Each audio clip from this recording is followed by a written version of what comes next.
I have created the absolute greatest UFC card of all time. Just the greatest hypothetical card that we could possibly have. And I've named this event UFC Endgame.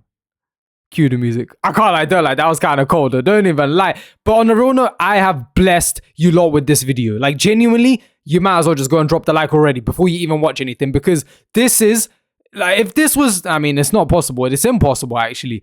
But if this ever, was to hypothetically happen, comment down below how many pay-per-views you think this would sell. Just roughly. Because I just want to see what you lot think. But other than that, as usual, if you agree, you disagree, let me know down below your thoughts and opinions, and I know you lot are itching to get into it, so let's get into it. This is a 15-fight UFC 300 style card, and let's begin with the early prelims, with the beginning 5 fights. And let's start it with Kamaru Usman versus Matt Hughes. Now, bro, oh my days, just thinking about the wrestling between these two would go insane. By the way, we're only talking about prime for prime here. We're talking about the primes, the absolute peaks of each fighters here, yeah? So if you see the pictures and they might be, a bit old or whatnot, we're talking about peak versus peak. But yeah, just the wrestling between these two would just go crazy, bro. It would go crazy. Like, the skillness would go out of the roof. DC commentating would literally probably faint. We got old school versus modern. It would, oh my days, it would just be first fight of the night. Just imagine, this Loki could just be fight of the night already. And it's the first one. Yeah, enough said. We've got a lot of fights. Let's get through them. Next up, Daniel Cormier versus Cain Velasquez. Oh my days. Another rest. Oh my days, this would go crazy. Obviously, we know they're teammates, but let's just imagine they turn to rivals. This would be insane. This would be insane. Genuinely, this would be insane. Just if you're an actual, MMA fan, and this fight should be exciting you more than a lot of other fights. I ain't got much to say. It would go crazy. Demetrius Johnson versus Henry Cejudo 3. Mighty Mouse making his return hypothetically. Oh my days. They're 1-1. They're both the flyweight GOATs. Probably the most two high IQ skillful fighters we've ever seen. Like, genuine. Oh my days. Like, if you haven't seen the fights between these two, go and watch them. They're some of the most high IQ, high level fights. Once they're broken down, go watch Mighty Mouse's channel where he breaks down his fights with Henry Cejudo. Like, honestly, it's insane. And a third fight between these two, crazy. Max Holloway versus BJ Penn. Now look, I can't lie. This is one of the, I feel like this would be such a fun fight. They're both elite strikers and they both have insane cardio. They're both from Hawaii. Like, I just feel like this would be such a fun fight. It doesn't make any sense. It's not like they've ever had any beef or anything like that, but just why not? You know what I mean? Just run it. Just why not? It's not like something crazy to say either, like we're not moving like a featherweight up to, light heavyweight or anything. Let's run in the lightweight division. I can't lie. This would just be fun. This would just be striking masterclass, as many fights will be in this video. But I'm not gonna lie. I haven't seen, I'm not gonna sit here and tell you I've watched BJ Penn and whatnot. I'm a bit young for that. But I've seen, his fights on YouTube. I've seen the highlights. He's one of the OGs of the game.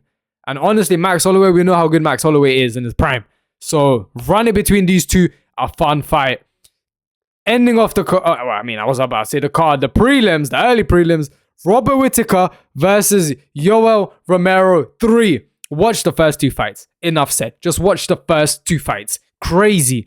We got, Yoel's explosiveness. Like, him in his prime, like, honestly, just a beast. And, bro, the thing is, his prime was, like, in his late 30s, bro. Imagine if he was in his 20s and he was doing it. Oh, bro, it would go crazy. And then Whittaker's obviously, like, oh, my days. Like, his skill level, the passion. Oh, bro, just run a third fight between these two. Obviously, in the middleweight division. Good fun. Honestly, that's early prelims already. This is already selling like 5 million pay-per-views. Just saying. Kicking off the prelims, Nick Diaz versus Jorge Masvidal. Oh my days. Run it for the BMF belt. for the BMF belts. Now, obviously, we had Masvidal fight Nate Diaz.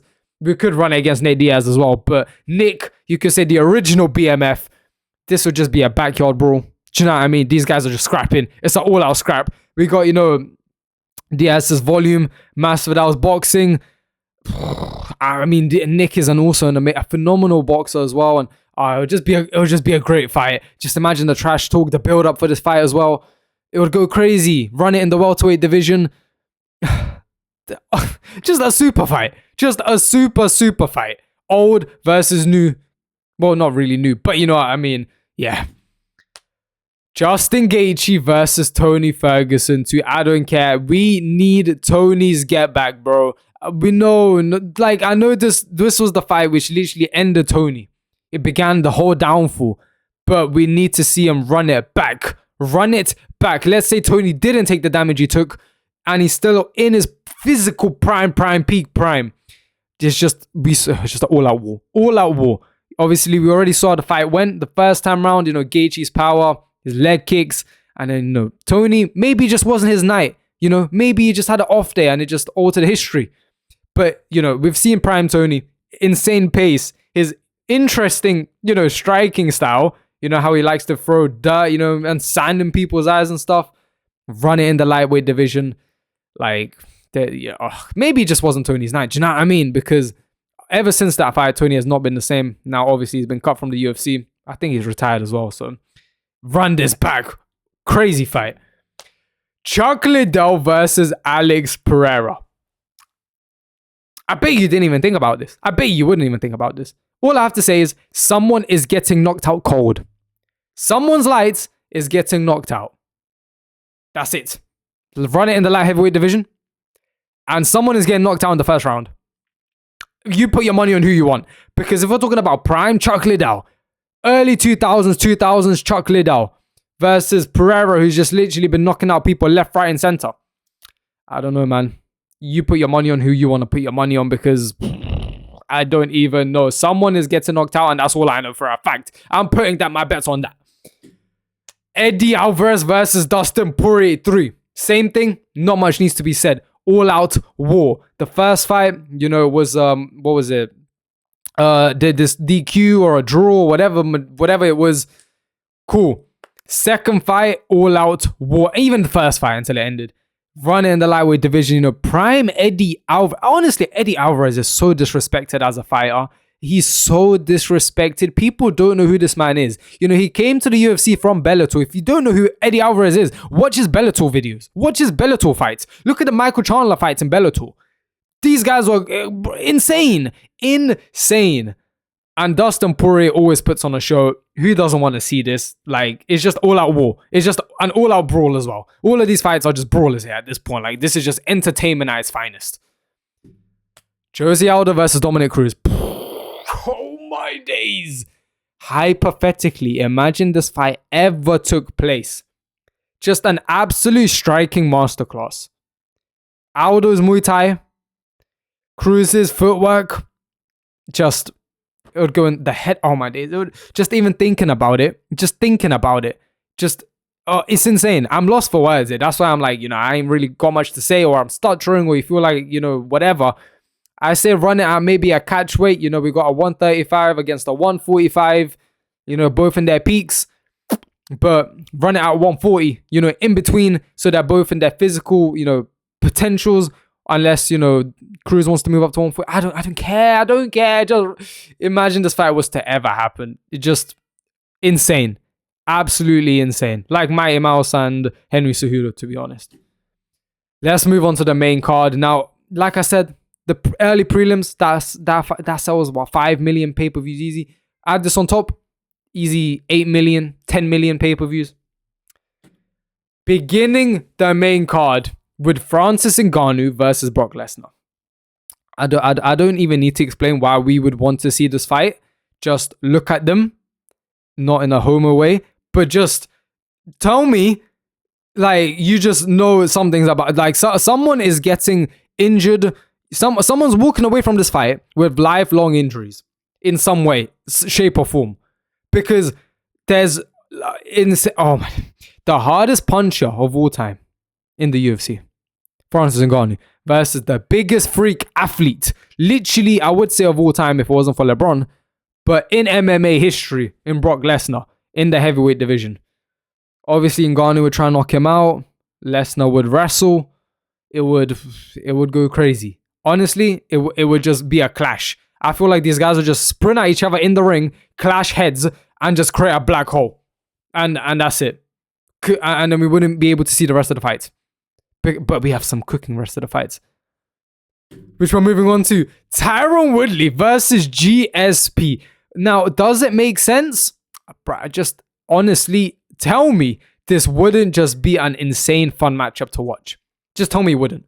Prime Woodley versus Prime GSP. A lot of people would say, no, but GSP easily wins this. Again, I feel like Woodley's disrespect is crazy because he's been knocked out by Jake Paul in that staged boxing fight, bro. Do you know what I mean? Like, I understand, George's control against Woodley's power. That would be the biggest showdown. It would be tactical. We if you've seen GSP fight, he mixes it up. He would be, trying to throw feints, go, try wrestle a little bit, try, strike. And then Woodley as well. He ain't nothing to mess with, especially in his prime. Obviously in the welterweight division. And did I already say it's a fun fight? Did I say it's a fun fight? Who's against this? Like, an insane showdown. Insane. Could go either way, to be honest, in their primes. Moving on to the co-main event. Co-main event.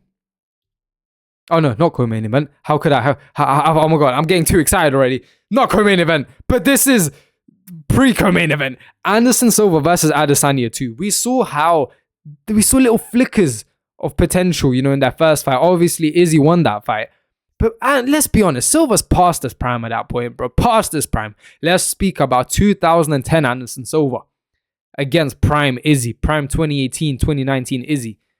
We got two of the most gifted strikers in MMA history. Honestly, the feints, the movements, the footwork, it would just be too much to watch. It would literally just be like, you know those anime fight scenes where like in Naruto and stuff when they're just like, spamming their whatever it's called. I'm not the biggest anime fan, like Jinjutsus or whatever, they're doing their little hand movements and stuff and they're just going crazy at it. This would literally be this fight right here. Like they would just be going crazy. They would be slipping everything and they would just be throwing in the most insane kicks. It would, Silva's movement and counter striking versus Izzy's feints and precision is literally like the way I've summed it up because that's how it would be. One would throw, the other would feint. Then the other would throw and then the other one would feint. And someone's going to get caught eventually anyway. So, oh my days. Insane fight. Insane mega fight. Obviously spoken about. That's the reason it happened in the first place. But obviously in the middleweight division. But I don't know who wins this in their primes. Co-main event, John Jones versus Fedor Emelianenko. Look, this is a debate of recent. Who is the most dangerous person on the planet of all time? People say John Jones, others say Fedor. When Dana White was asked if your life depended on it, you have to pick one human in history to defend you or to fight for your life. He said John Jones. And that struck a big debate online. If people are saying Fedor, people are, some are saying Aspinall, but that's a bit outrageous, a bit far-fetched, a bit too quickly fetched. But, we got the greatest of all time versus, the heavyweight GOAT. Many consider Fedor being the heavyweight GOAT. He never fought in the UFC, but, we've obviously, if you have seen his clips, he fought in, his whatever organizations and whatnot. But yeah, he's not one to mess with. He might not have, the physique, but he's not one to mess with. Obviously, the way I've summed it up, Jones's reach, his wrestling, creativity, just the GOAT against, Sambo, power, speed. Honestly, a better version of Tom Aspinall, to be honest, if we look at it like that. So it would just go crazy. I don't even know. I don't know. I don't even know who wins this fight. Prime for prime. No idea. And how else could we top this card? How else? Let's just see. We've literally not got the biggest name in the sports history on this card yet. Why? Main event. It's already the biggest UFC fight of all time. Already the biggest, right? Imagine if they fought again. Double, triple pay-per-view numbers? Quadruple pay-per-view numbers? I don't even know. Of course, I'm talking about Khabib, McGregor 2. Prime for prime. Do you know what I mean?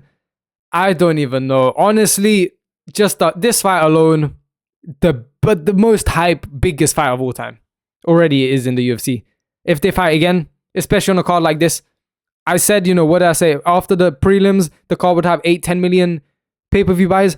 Bro, if this was a full card announced after seeing the main event, 25 million pay-per-view buys, I would say. Easy 25 million pay-per-view buys, bro. Even someone like myself who doesn't always buy the pay-per-view, right, would genuinely be like that. I never to rush to buy no pay-per-view. But as soon as this gets, not even as soon as this gets announced, as soon as the early prelims get announced, instantly, bro. As soon as Dana White posts his Insta post, breaking news, yeah, it's done for. It's done for. Take my money. Obviously, in the lightweight division, people say, I'm one of those people as well.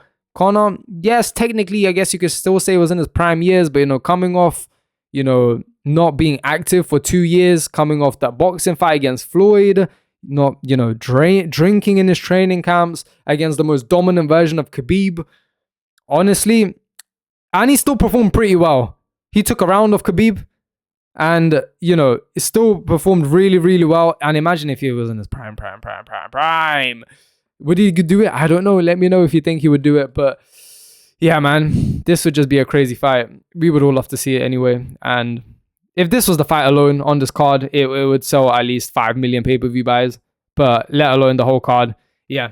Let me know what you think, right? Who did I miss? What big names have I missed?